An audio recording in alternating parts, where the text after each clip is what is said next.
Good afternoon, all of you. ఎవరైనా respond అవ్వడమ్మా? Good afternoon, sir. ఇంకెవరు లేరా? Good afternoon, sir.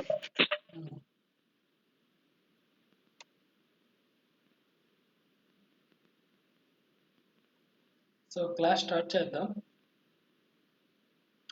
లాస్ట్ క్లాస్లో basics different types of errors, ఒక మెజర్మెంట్ తీసుకునేటప్పుడు ఎర్రర్స్ ఏంటేంటి వస్తాయి అనే దానికోసం స్టడీ చేస్తాం. So in the present lecture we will see basic meter. దీన్ని పిఎంఎంసి అని కూడా అంటారు. So PMMC means permanent magnetic moving coil. Permanent magnet moving coil. So ఈ పిఎంఎంసి ఏంటో ఈ ప్రెసెంట్ లెక్చర్లో చూద్దాం.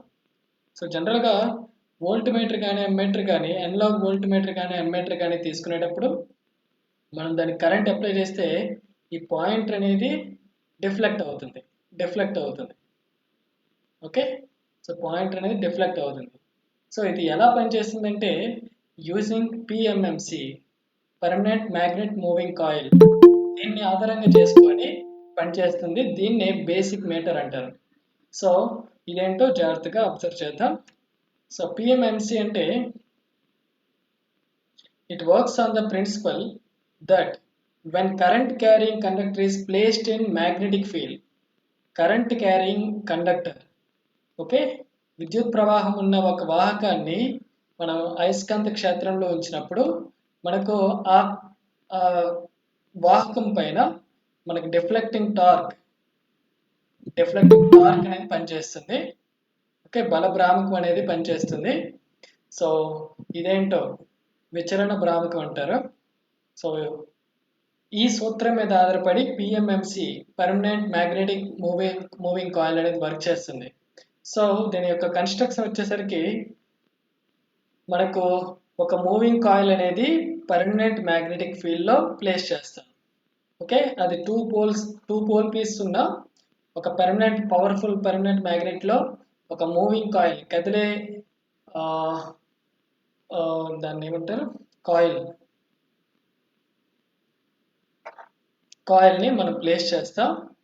సో ద మూవింగ్ కాయిల్ అనేది మనం అల్యూమినియం కాపర్ ఫార్మర్, అల్యూమినియం లేదా కాపర్తో తయారు చేసిన ఒక సిలిండ్రికల్ ఫామ్ పైన మనం దీన్ని కాయిల్ని చుడతాం. ఓకేనా? So this entire coil assembly is mounted on a cylindrical soft iron core. Okay, cylindrical soft iron core పైన మనం ఈ మ్యాగ్నెటిక్ మూవింగ్ కాయిల్ ప్లేస్ చేస్తాం. Okay, so the current is fed to moving coil by means of phosphor bronze hair spring. Phosphor bronze తో మెటల్తో తయారు చేసిన ఒక సన్నని springs అనేవి మనకు రెండు వైపులా ఉంటాయి. సో బోత్ సైడ్స్ ఉంటాయి ఈ కాయిల్కి. ఆ స్ప్రింగ్స్ ద్వారా మనం కరెంట్ని అప్లై చేస్తాం. సో ఇవి జస్ట్ ఈ టూ స్ప్రింగ్స్ అనేవి కాయిల్కి రెండు చివర్లు ఉన్న ఈ స్ప్రింగ్స్ అనేవి మనకు టెర్మినల్స్గా పనిచేస్తాయి. సో ఈ టెర్మినల్స్కి కరెంట్ అప్లై చేస్తాం. Okay, the hair spring also provides controlling టార్క్ని ప్రొవైడ్ చేస్తుంది. ఈ హెయిర్ స్ప్రింగ్స్ రెండు ఏవైతే చెప్పుకున్నాం అవి కంట్రోలింగ్ టార్క్గా కూడా మనకు ప్రొవైడ్ చేస్తాయి. అలాగే ఒక పాయింటర్ని మనం ఈ కాయిల్కి అటాచ్ చేస్తాం. ఒక పాయింటర్ని, ఓకే, ఒక సూచికని మనం ఈ కాయిల్కి అటాచ్ చేస్తాం. సో ఈ పాయింట్ ఎక్కడైతే మూవ్ అవుతుందో దాని కింద మనం ఒక స్కేల్ని డిజైన్ చేస్తాం. ఓకేనా? సో ఈ పాయింట్ మూవ్ అయినప్పుడు ఆ స్కేల్ పైన మనకి రీడింగ్ అనేది మనం నోట్ చేసుకోవచ్చు. సో ఆ స్కేల్ కూడా మనకు కావాల్సినట్టు క్యాలిబ్రేట్ చేస్తాం. అంటే ఎంత డిస్ప్లేస్ అయితే, ఎంత కోణంతో డిస్ప్లేస్ అయితే మనకి ఎంత కరెంటు అనేది మనం స్కేల్ని ఫామ్ చేస్తాం. ఓకేనా? ఫస్ట్ థింగ్ మళ్ళీ ఎక్స్ప్లెయిన్ చేస్తాను డయాగ్రామ్లో. సో ఇక్కడ డయాగ్రామ్ అబ్జర్వ్ చేస్తే ఈ విధంగా ఉంది.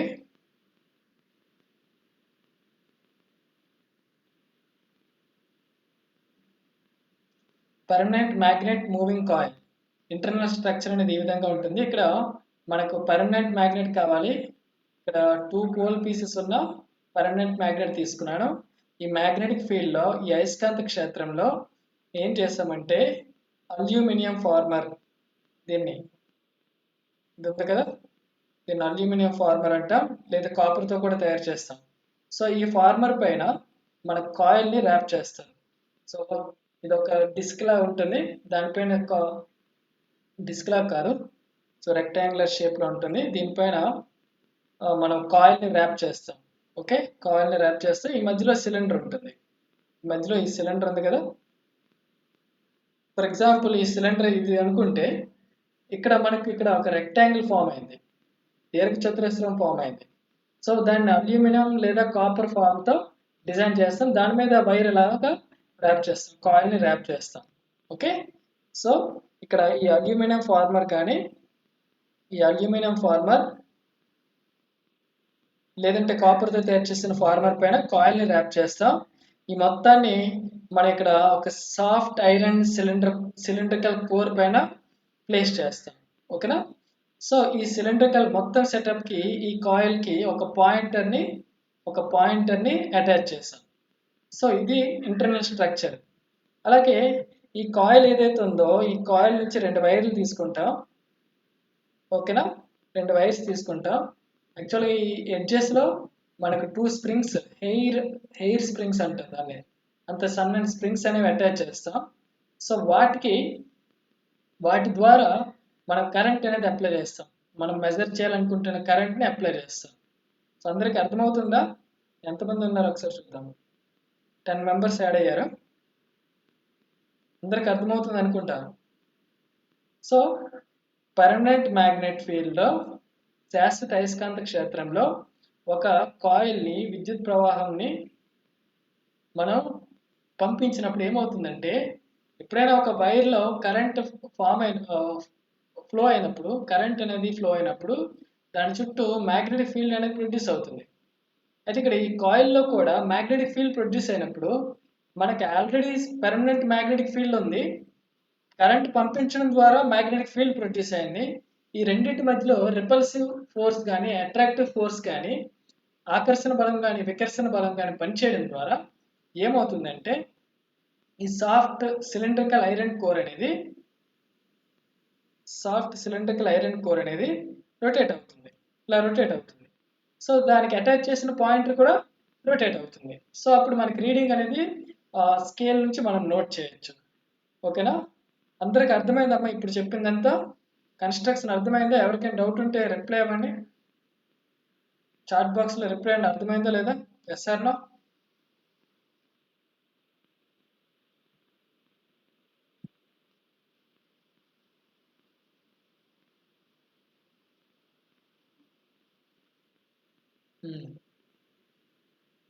ఓకే, సో ఎవరికైనా డౌట్ ఉంటే వాయిస్తో అడగండి అమ్మా. సో ఇంటర్నల్గా కన్స్ట్రక్షన్ అనేది ఇలా ఉంటుంది.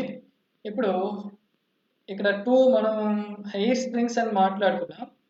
2 హెయిర్ స్ప్రింగ్స్ అనేవి కాయిల్కి 2 వైప్స్ ఉంటాయి. సో వీటి ద్వారా మనం కరెంట్ అప్లై చేస్తాం. అయితే హెయిర్ స్ప్రింగ్స్ మనం కంట్రోల్ సిస్టమ్గా కూడా యాక్ట్ చేస్తుంది. ఇప్పుడు ఐరన్ కోర్ చుట్టూ వైర్ ఉంది, కాయిల్ ఉంది, కాయిల్లో కరెంట్ ఫ్లో అవడం ద్వారా మ్యాగ్నెటిక్ ఫీల్డ్ ప్రొడ్యూస్ అయింది. ఈ మ్యాగ్నెటిక్ ఫీల్డ్లో సిలిండ్రికల్ ఐరన్ కోర్ ఉంది, సాఫ్ట్ ఐరన్ కోర్ ఉంది. సో ఈ ఐరన్ కూడా ఏమవుతుంది, మ్యాగ్నెట్గా కన్వర్ట్ అవుతుంది. సో పర్మనెంట్ మ్యాగ్నెట్కి ఈ మ్యాగ్నెట్కి రిపల్షన్ ఉండడం వల్ల, లేదంటే అట్రాక్షన్ ఉండడం వల్ల మనకి మొత్తం సిస్టమ్ అనేది రొటేట్ అవుతుంది. అప్పుడు పాయింట్ అనేది మనకి ఇండికేషన్ చూపిస్తుంది. ఓకే, అయితే ఇక్కడ కరెంట్ తీస్తాం అనుకోండి, ఎంతో కొంత మ్యాగ్నెటిక్ ఫీల్డ్ ఉంటుంది ఐరన్లో కూడా. సో దానివల్ల ఏమవుతుంది, ఆ పాయింట్ అనేది మళ్ళీ ఇనీషియల్ పొజిషన్కి రాదు. సో అప్పుడు మనకు ప్రాబ్లం, కరెక్ట్గా ప్రాపర్గా వర్క్ చేయదు. సో అందుకోసం ఏం చేయాలంటే, కరెంట్ లేనప్పుడు మళ్ళీ పాయింటర్ ఇనీషియల్ పొజిషన్కి రావాలి, 0 పొజిషన్కి రావాలి.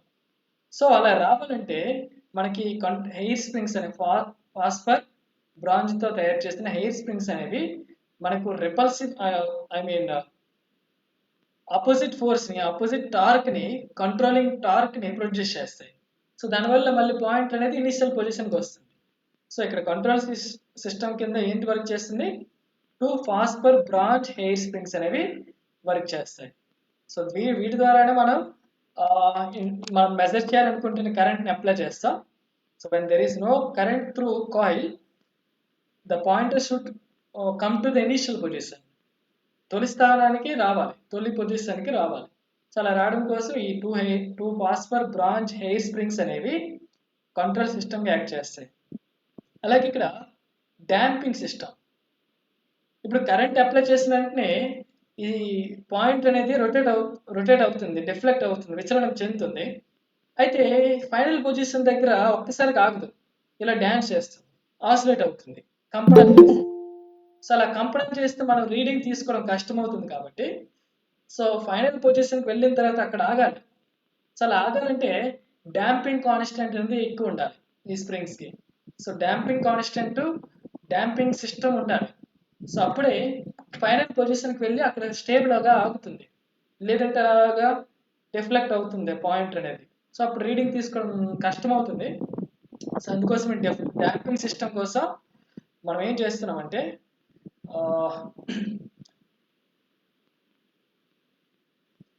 Eddy currents induced in aluminium metal former. మనం అల్యూమినియం మెటల్ ఫార్మర్ తీసుకున్నాం. సో దీనిపైన కాయిల్ని ర్యాప్ చేసాం. సో దీంట్లో మనం కరెంట్ ఫ్లో అయినప్పుడు కాయిల్లో మ్యాగ్నెటిక్ ఫీల్డ్ ప్రొడ్యూస్ అవుతుంది. ఈ మ్యాగ్నెటిక్ ఫీల్డ్ వల్ల ఆ చుట్టూ అక్కడ ఉన్న అల్యూమినియం ఫార్మర్లో మనకి ఎడ్డీ కరెంట్స్ అనేవి, సర్క్యులేటింగ్ కరెంట్స్ అనేవి అల్యూమినియం ఫార్మర్లో సర్క్యులేటింగ్ కరెంట్స్ అనేవి ఫామ్ అవుతాయి. సో ఈ సర్క్యులేటింగ్ కరెంట్స్ని ఏమంటారంటే ఎడ్డీ కరెంట్స్ అంటారు. ఓకే, సో ఎడ్డీ కరెంట్స్ అనేవి ఎలా వర్క్ చేస్తాయంటే డాంపింగ్ ఫోర్స్ని ప్రొడ్యూస్ చేస్తాయి. సో దానివల్ల ఏమవుతుందంటే ఫైనల్ పొజిషన్ దగ్గర ఈ పాయింట్ అనేది ఆసిలేట్ అవ్వకుండా ఫిక్స్డ్గా స్టేబుల్ అవుతుంది. సో అలాగే ఫ్రిక్షన్, మనకి ఏదైతే ఈ పాయింట్ ఫిక్స్ చేస్తున్నామో అక్కడ బేరింగ్స్ అనేవి ఉంటాయి ఫ్రీగా తిరగడానికి. ఈ సిలిండ్రికల్ కోర్ అనేది ఫ్రీగా రొటేట్ అవ్వడం కోసం ఎక్స్క్యూజ్ మీ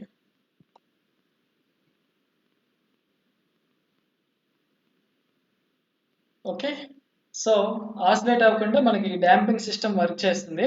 అలాగే ఇక్కడ ఈ కంట్రోలింగ్ ఐరన్ కోర్ అనేది ఫ్రీగా రొటేట్ అవ్వాలంటే బేరింగ్స్ అనేవి యూజ్ చేస్తాం. సో ఈ బేరింగ్స్ వల్ల కూడా కొంత ఫ్రిక్షన్ అనేది ఉంటుంది. సో ఫ్రిక్షన్ కూడా మనకి డాంపింగ్ ఫోర్స్కి యాక్ట్ చేస్తుంది.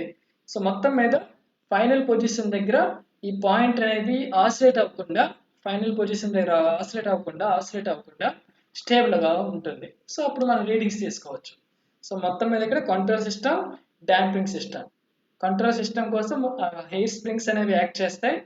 అలాగే డాంపింగ్ సిస్టమ్ కోసం అల్యూమినియం మెటాలిక్ ఫార్మర్లో ఫామ్ అయిన ఎడ్డీ కరెంట్స్, అలాగే ఫ్రిక్షన్ ఇన్ జెవల్డ్ బేరింగ్స్. మనకు ఈ బేరింగ్స్లో ఘర్షణ బలం వల్ల కూడా డాంపింగ్ ఫోర్స్ అనేది చూపిస్తుంది. సో మొత్తం మీద దీన్ని డాంపింగ్ సిస్టమ్ అంటారు. నెక్స్ట్ ఇది ఎలా వర్క్ చేస్తుంది అని ఆల్రెడీ చెప్పాను, ఆల్రెడీ ఎక్స్ప్లెయిన్ చేస్తాను. ఏంటంటే ఈ కాయిల్లో కరెంట్ ఫ్లో అయినప్పుడు మనకి మ్యాగ్నెటిక్ ఫీల్డ్ ప్రొడ్యూస్ అవుతుంది. పర్మనెంట్ మ్యాగ్నెటిక్ ఫీల్డ్లో ఈ మ్యాగ్నెటిక్ ఫీల్డ్ అనేది రెపల్సివ్ లేదంటే అట్రాక్టివ్ ఫోర్స్కి గురవుతుంది. సో వికర్షణ బలానికి లోన్ అవుతుంది. సో దీనివల్ల ఏమవుతుందంటే డిఫ్లెక్టింగ్ టార్క్, విచలన భ్రామకం, బల భ్రామకం అనేది మనకు వస్తుంది. సో ఆ డిఫ్లెక్టింగ్ టార్క్ ఏమవుతుందంటే tau d equals to N into B into I into L into R. So ఇక్కడ ఎన్ అంటే మన కాయిల్లో ఉండే నెంబర్ ఆఫ్ టర్న్స్, ఓకే, చుట్ల సంఖ్య. అలాగే బి అనేది శాశ్వత అయస్కాంత క్షేత్ర తీవ్రత. అలాగే ఐ అనేది మనం అప్లై చేసిన కరెంట్. అలాగే ఎల్ అనేది లెంగ్త్ ఆఫ్ దిస్ పాయింటర్, ఈ పాయింటర్ యొక్క లెంగ్త్ ఆఫ్ దిస్ సిలిండర్, ఈ సిలిండర్ యొక్క లెంగ్త్. అలాగే ఆర్ అనేది radius of the aluminium former, radius R వ్యాసార్థం. సో దీన్ని టౌడి అంటాం. అయితే ఇక్కడ ఎన్, బి, ఎల్, ఆర్ ఇవన్నీ కాన్స్టెంటే. సో దీని నుంచి మనం ఏం చెప్పొచ్చు, tau d is proportional to I.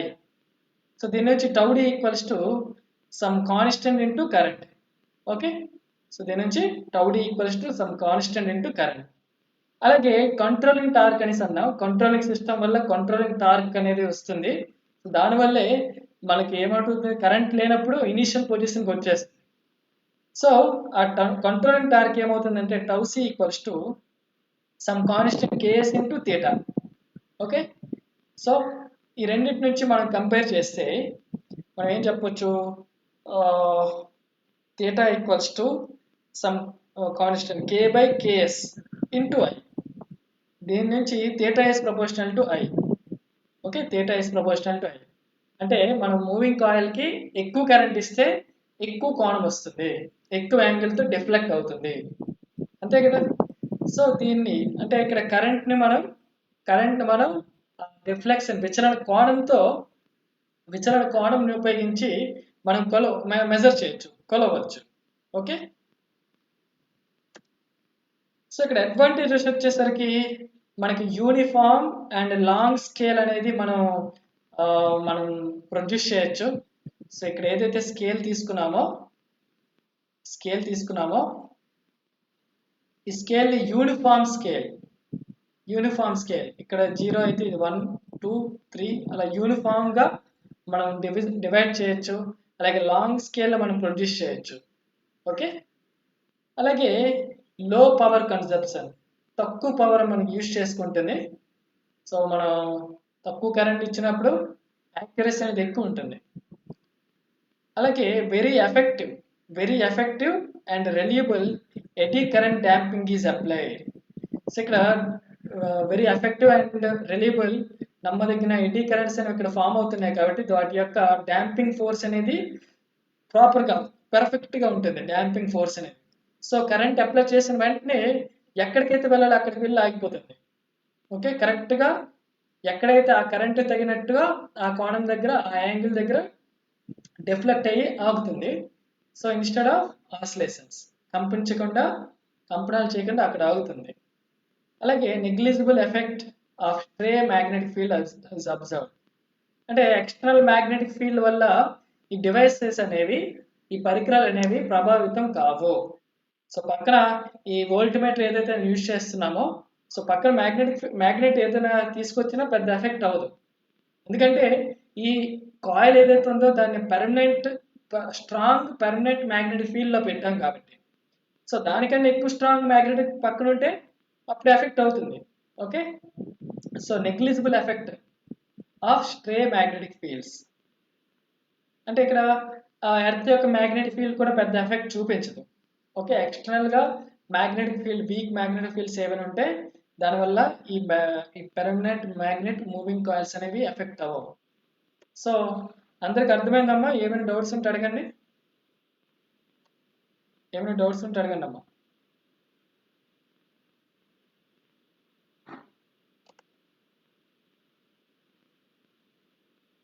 So screen shots తీసి పంపించండి అమ్మా. Thank you all of you.